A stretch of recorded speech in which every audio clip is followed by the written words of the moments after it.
Hello guys, welcome back to our YouTube channel. Jina langu ni Rajab Synic. Siku ya leo tunaenda kujifunza madhara matano makubwa ya kutumia VPN kwenye simu yako. Mbona? Awali ya yote, kama mara ya kwanza kutizama video hii kwenye YouTube channel yetu hii pendwa ya Rajab Synic, ni kuombe usisahau kubonyeza sehemu iliyoandikwa subscribe, like, comment na kushare kwa ndugu jamaa na marafiki ili kutengeneza familia iliyo kubwa. Tukiendelea na mada yetu husika ya madhara makubwa matano ya kutumia VPN kwenye simu yako. Madhara hapo matano, kumbuka madhara namba 4 ndo madhara makubwa sana kwenye simu yako. Tukianza na athari namba 1 ya kutumia VPN, huongeza hatari kama VPN feki.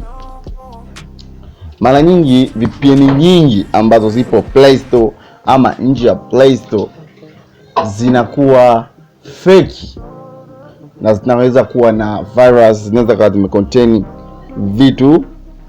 vitu ambavyo vitasababisha, kwa mfano malware.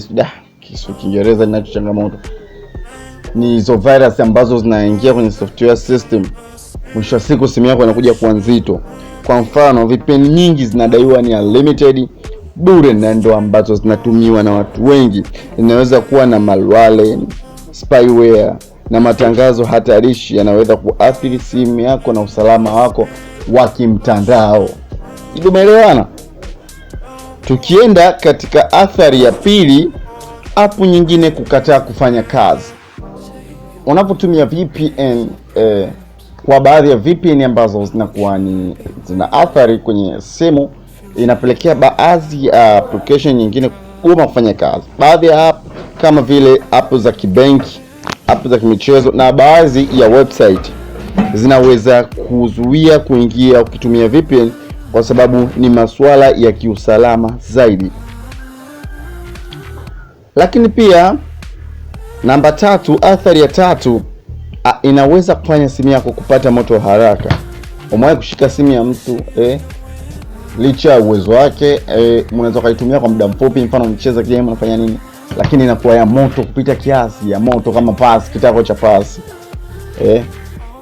kwa haraka. Sasa hiyo ni moja ya changamoto inayotokea pia kwa matumizi ya VPN kupita kiasi. Kama ina haja ya kutumia VPN, so haina haja ya kuitumia.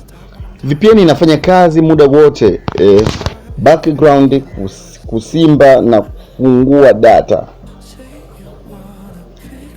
Hii husababisha bet kuisha haraka, simu kupunguza performance ya joto, nayo hupelekea nini? Kuongezeka. Nilisema athari namba 4 ndo madhara makubwa zaidi ya kutumia VPN kwenye simu yako. Baadhi ya VPN zinakusanya data zako. Sio kila VPN inakuwa ipo easy, nyingine zipo kwa ajili ya kukusanya data zako. Kuna VPN zisizo salama, kama nyingi zile za bure, huwa zina rekodi unachotembelea, location na tabia za matumizi, kisha zinaweza kuuza data hizo kwa matangazo. Sio, umenielewa? Tukienda ya 5 na ya mwisho, kupunguza kasi na speed ya internet. VPN inatoa server nyingine kabla hujafika mtandao wako. Hii husababisha internet kuwa polepole, especially kwenye streaming, game na download. Nadhani hapo tutakuwa tumeelewana barabara. Ili kutengeneza familia kubwa ya Rajab Synic, ni kuombe tu bonyeza sehemu iliyoandikwa subscribe ili kwa kwanza kupata kila update yetu ambayo tutakuwa tunaiachia katika channel yetu pendwa ya Rajab Synic.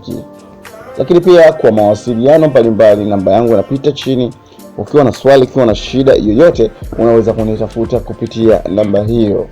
Lakini pia kwa yule anahitaji kuwa na namba yangu, it's okay wewe nitumie message hapo ya kucheki, tutasave na mimi utanisave. Nadhani itakuwa wote tumeelewana. Usisahau comment, like, comment na kushare.